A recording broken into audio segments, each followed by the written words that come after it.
Welcome, everyone, to another episode of Just Saying Football with Jack and Sean. I'm your host, Sean Gann, alongside my partner, Jack Nicholas. We're here to bring you news, notes, weekly updates, and game analysis of your favorite teams from around the league. If you have the chance, go check out our website, justsayingfootball.com. Follow us on Instagram at justsayingnogwjs for article and video updates. And don't forget to get us in your ear on Spotify at Just Saying Football.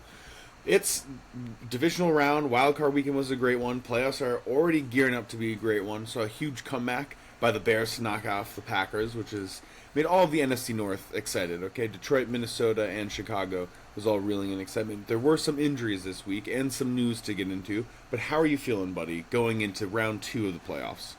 Oh, man, I'm feeling good. I love all 8 of these teams. You know, we'll get into what I think the ideal matchup will look like once we get into our picks. But, man, we got, only 3 weeks of football. Next week we'll have 2 games, then the Super Bowl. So you got to sit back and enjoy these ones. Sean, tell us about these injuries, though, because there were a huge amount of, notable ones, especially for these teams going into this week. Yep, not what you want to see these names on. George Kittle, torn Achilles. He'll be out for the remainder of the playoffs, and the expectation is he'll miss a good chunk of next season as well. Gabe Davis tore his ACL. That's a huge loss for the Bills. They're only going to have 3 rostered wide receivers. We'll get into that in a little bit. Matthew Stafford injured his finger, but he is expected to be okay to play, which is huge for the Rams. TJ Edwards has a broken legs, which we all saw in the game. If you were watching, it was a brutal way to watch that injury. We're wishing him a speedy recovery. It's a huge loss to this Bears defense that's been playing fantastic. And one of the biggest news for the Texans, Nico Collins has a concussion. It's not looking like he's going to be in for this round 2 playoff games, which is a huge loss for this offense. But we did see Christian Kirk go absolutely off last week, and we're going to see if maybe he can replicate that once again. Now, some big news. John Harbaugh is expected to be the new head coach of the New York Giants, and he'll be bringing in offensive coordinator Todd Monken. How are we feeling? I'm feeling great about that, man. I think that opens up a lot for the Giants organization, all the fans, including myself. You go look at since Tom Coughlin left, there's no coach you could be like, oh, I could see him coaching for a long time. A lot of new introductions. We all know John Harbaugh. A new environment for him is going to be great, and I think he's going to be awesome for Jackson Dart. Just excited to see, how the team is motivated around him. But, yeah, man, hopefully we're talking about the Giants this point next year because of John Harbaugh. Yeah, absolutely. That's exactly what we wanted to do. We remember as kids growing up watching them win some Super Bowls with Eli Manning defeating the Patriots. And speaking of the Patriots, I did see a tweet that I thought was hilarious. That the Patriots drafted Tom Brady, won 6 Super Bowls, drafted another quarterback after him, went to the playoffs, lost with that quarterback, then drafted a new quarterback, won a playoff game, all in the time that the Jets have won their last playoff game, and they still have yet to return to the playoffs since then. Tough time to be the Jets right now. That's not what we want to see. All right, but let's keep this moving along because we have some great games coming in on Saturday. Buffalo Bills making their way to Denver to take on the Broncos. This is a 4:30 game. Broncos are favored by -1.5 with an over-under here of 46.5. Now, I mentioned a little bit ago in the injuries, Gabe Davis is out with a torn ACL. And this is really important because we looked up a little bit ago. There's only 3 current rostered wide receivers for the Bills. That's Tyrell Stravers, that's going to be Brandon Cooks, and that's Keon Coleman. Joshua Palmer is on IR, Gabe Davis is on IR, and Khalil Shakir is on IR. So right now the Bills are coming into this game not loaded with wide receivers. A lot of expectations now ride on Dalton Kincaid and Dawson Knox and James Cook. How are you feeling going into this one? How can they overcome such a great Broncos defense? Yeah, Broncos defense right now only allowing about 91 rush yards per game, so that's second best in the league. We obviously saw Josh Allen last week come off with a huge comeback against the Jags, and then the defense came up clutch with that interception at the end. Bills right now, they are also great when it comes to defending the pass, so that'll shut down Bo Nix a lot. They're the best pass defense, but they also have the number 1 rush offense, and the rushing title went to James Cook this year for good reason, on top of the fact of Josh Allen. So if anybody I feel like can get on this, it will be the Buffalo Bills. Denver is 8-1 at home this year, so there's a lot of reason to love them.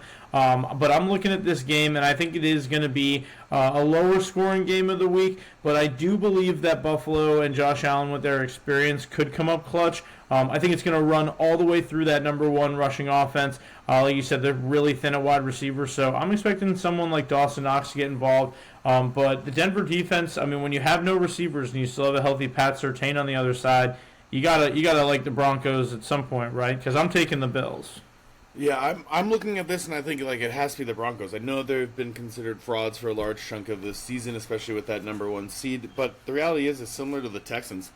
This defense can just win you games. All right, Yeah. This is a playoff caliber, a Super Bowl caliber defense, and it's a defense that has made up for a lot of the slow starts of this Broncos offense that we've seen time and time again. Last year, these two teams actually got to meet in the wild card. It was Bo Nix's first playoff game ever as a rookie. They did not win that game. The Bills would go on to win. I think it was 31-7. He was 13-22, 144, and 1 TD. It wasn't the best outing for them, and I think really for me, I'm leaning with the Broncos because of all the injuries right now. It's going to be one of those games where Josh Allen has to do more, has to do everything, and I don't know if this is the kind of team that you have that ability to. They just have so many guys that have the ability to get after you. They're getting Dre Greenlaw back. Like, this is not the kind of game that you don't want to have all of your weapons for, especially when you get this late in the season. So I'm going to go with the Broncos on this one. It wouldn't surprise me if they have a slow start once again. I'm with you. I think taking the under on this one's going to be smart. I don't think it's going to be a lot of high scoring on this one, but I do like the Broncos. I don't necessarily like them for the long term, but a 1 week win against a beat up Bills team, I like it. But you know us here at Just Saying, we do not like 1.5 spreads. No, we do. And I will say, though, I mean, for me, I look at the Bills less as beat up as they have the momentum against a team that's, like, resting. And sometimes we do see rest as a weakness. You know, some guys get too fresh, too relaxed, and then all of a sudden they get back into the game. So I just want to see how Denver is able to approach this after the bye week, you know? Yeah, no, you're absolutely right. Trying to cold start the engine after a 1 week rest in the playoffs, that's never easy. Let's keep this moving along. So we have a Saturday night game. It's the San Francisco 49ers making their way to Seattle to take on the Seahawks. Seahawks are in this one by -7.5 with an over-under here of 45.5. These two teams are not unfamiliar with each other. They have already met, and they are tied at 1-1 this season. This is the third time they'll be meeting. Last time, though, it was the last week of the season. San Fran only put up 3 points at home. Seattle only 13, but man, everybody was talking about after Week 18 that Seahawks defense is terrifying. You worried about them also having a slow start against the 49ers team? No, I think they get off hot. I think George Kittle being out is a huge disadvantage for them. I think Brock Purdy, you know, even though he's been playing banged up, he's been looking pretty good. You know, he got the win last week. You know, they've just been relying heavily on McCaffrey, so they're going to be continuing to do that. But I think Seattle, they're going to know how to play him. When we saw McCaffrey against Seattle a couple weeks ago, it was 23 rushing yards, I believe. So I think that, you said it, the defense is scary good right now. I am going to take the under on this. This will be like a big under game for me, and I would take the Seahawks at 7.5. I think that Sam Darnold's going to be absolutely slinging it. On the other end, it's just like the Denver game. How does this team come off of their week's rest? Do they, you know, allow that to be a strength or a weakness? So, you know, I think it all runs through JSN. They're going to have to get everybody else involved. I feel like this is the best. This is like the number one seed that I have no idea where they're going to go with the ball outside their number one receiver. So if the Niners are able to shut down JSN, I think that could be a factor. But what do you think are some major factors in this one? I think it's head coaches. I mean, we talk about Kyle Shanahan as one of those coaches where he's just able to scheme and he's able to do so much despite all the injuries year in and year out. And last week, I think it was Ryan Clark was talking about how Kyle Shanahan and the system that they put in place to go up against the Eagles defense was just precisional. It was just so well thought out, really calculated. They just really took away some of their better parts of the defense. The only way, in my eyes, for the San Francisco team to win is not only going to be like the obvious, which is like protecting the ball, you know, no turnovers, right? Maintaining possession, not allowing Seattle's offense to be out there for long periods of times, not relying on your defense of only like, right, making sure things go through McCaffrey. But it's really going to come down to Kyle Shanahan saying, you know what? I've been to the playoffs before, and I've had an injured team before, and I know how to take us to the Super Bowl. So I know what the expectation is. And that to me is like the 49ers' real route here to win. But I'm going with Seattle, sadly. I just think that their defense is terrifying. It is kind of in that Legion of Boom vibe. It is really, really one of those ones. There are four great defenses right now, and they're all currently in the playoffs. You got the Patriots, you got the Texans, you got the Broncos, and you got the Seahawks. Those to me are like the four. And then you have like the Bears sitting there on like that fringe five. But to me, those are your four best defenses that you have. And I think that this Seahawks defense is the best of the best. I think they can shut down anybody at any given week. They don't need their offense to put up 30 points a game because they know that we can hold anybody to 10 points a game. And fun fact, they've only allowed 20-plus points 5 times this season, the Seahawks. And one of those include their only 30-point game. And I don't think people understand like how hard that is for defenses to do, and they're winning these games. So I'm and staying consistent the whole season. That's just the whole unbelievable. Season. 5 games of your defense letting up 20-plus points. That's rare.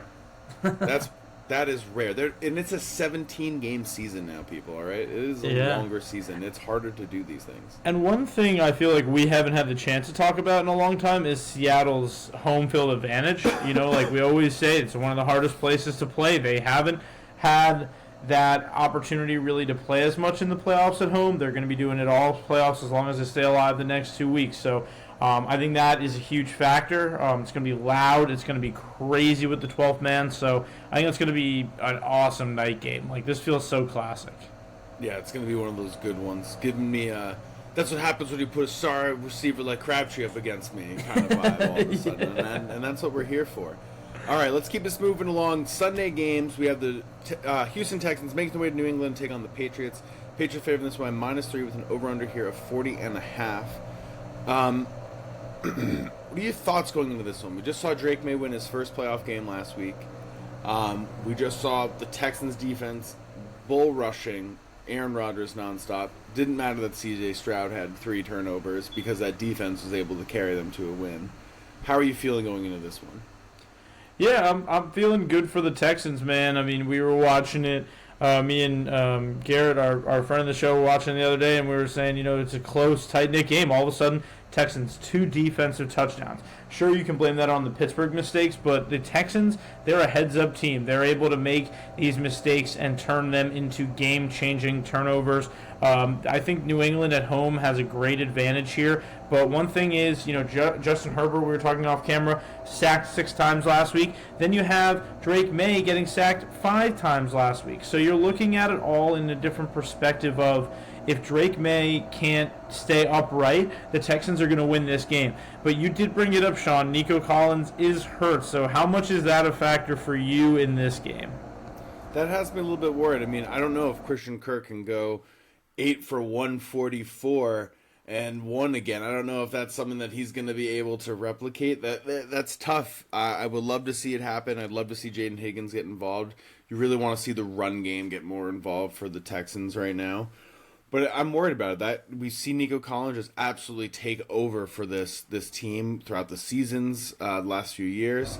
And having him out is going to be a huge loss for them. It's going to be one of those ones that it might be really difficult for them to get the ball moving. We saw the Steelers make C.J. Stroud uncomfortable, make him be not able to hit all of his throws, fumbling the ball, throwing some interceptions. So I do kind of like the Patriots in this one, and it's really just because at the end of the day, their offense is still fully healthy, and they'll still have Diggs out there. They'll still have their guys that are going to be able to out there able to catch and run the ball. Yeah, they might just have the edge just slightly because of the health. I do think Diggs scores this week in a little revenge game, just because he played for the Texans. I do think, getting Hunter Henry the only touchdown last week. The Pats did not score a lot. The Texans are able to score. They're able to make different things happen with these guys. As you mentioned, there's so many different weapons. There's a lot of different weapons on both sides. So it's really who's going to step up. Is it going to be Christian Kirk or Dalton Schultz maybe, or Hunter Henry, Stephon Diggs? I think both these defenses keep this tight. That's where we are in the playoffs, is that these defenses keep you. But I'll still take over 40.5. I think both of these teams just keep themselves in these games. So I'm excited to see what the Texans are able to do. I think they get a bunch of sacks. Like, I'd love a Will Anderson sack this week. If Nico does play, I'm taking the Texans all the way as dogs. But I will have to see how he, concussions. You never really know the timeline. Always tough, especially in the 1 week turnarounds. All right, let's keep this moving along. So we have the Los Angeles Rams making their way to Chicago to take on the Bears. Rams are favored this by -3.5 with an over/under here of 50.5. Was really hyped to see the Bears beat the Packers. Great to see cheese grated in live TV, as always, both on the field and off the field. One of the things I want to point out about this Rams defense, because we get lost in how good the Rams offense is and Matthew Stafford in the MVP season. So Rams defense has been very okay. In the last 5 games of the season, they've allowed 25 plus points in 4 or 5 of those games, including the playoffs, and 2 of those games were the Carolina Panthers. Now they go to Chicago, where Caleb Williams, as Jack educated me before this episode, has 8 comebacks in the fourth quarter and overtime this season. How are your thoughts going into this one, knowing that this Rams defense is not playing at the level that some of these other teams are? Yeah, man, we love the Rams. We want them to win the Super Bowl. That was our early pick. Go check the receipts. We're out here just looking at this Chicago team. They haven't had a chance to play the Rams this season. They did beat them last year, but this is an important game for these run teams. They're both top 10 in passing and running. LA right now, like you mentioned, they're giving up some points. Chicago does give up about 25 points a game as well. So I'll absolutely take the over 50.5 in this game. I think that's just a good indicator of the weapons we'll see. Taking DJ Moore, everything like we did last week, just super easy. If they're going to give me his lines at 26, 27, and the guy's going to get that, in the fourth quarter whenever he has to. I'm loving all the weapons in this. This is the game if you're looking to bet player props or you got any fantasy stuff going on or anything like that. This is the game for it. Chicago is absolutely a live bet waiting to happen, but we love the Rams this week.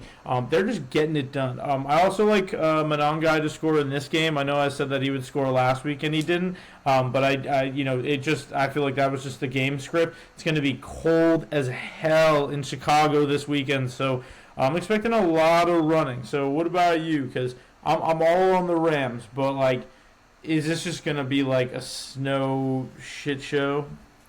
I'm all in on the Rams as well, and it's mainly because of the bet. We gotta keep that bet alive as long as possible. We love a good future staying alive. Yeah, so it really has more to do with that than anything. But we talk about games where it's like what could happen. The Bears offense shows up when it needs to, at the very least. It might not be in the first half, but it is in the second half. And if they're able to at least keep this within 2 to 3 scores, meaning 14 to 17 points, with the way that the Rams team has played, we've seen them let up huge leads before. We've seen Puka Nacua go off for 100 yards in the first quarter and then be silent until the last 2 minutes of the game. And those are the concerning parts. Now, the one spotlight is that maybe Devontae Adams has over 1,000 yards in 17 career games against the Bears. Is like the X factor, the guy that's able to find the end zone in the red zone. He's coming back from that hamstring last week. He didn't seem as much of a factor as he normally is. Yeah, and he had a hospital ball on the sideline that got him nice and good midway through the game. So let's see what happens. I think this is the week that the Rams get a little bit better together, because I think even if they win this game and it's really ugly, I think there starts to be a little bit of concern, because you'll have to face Seattle probably, or the 49ers. You're facing somebody from the NFC West. Yeah.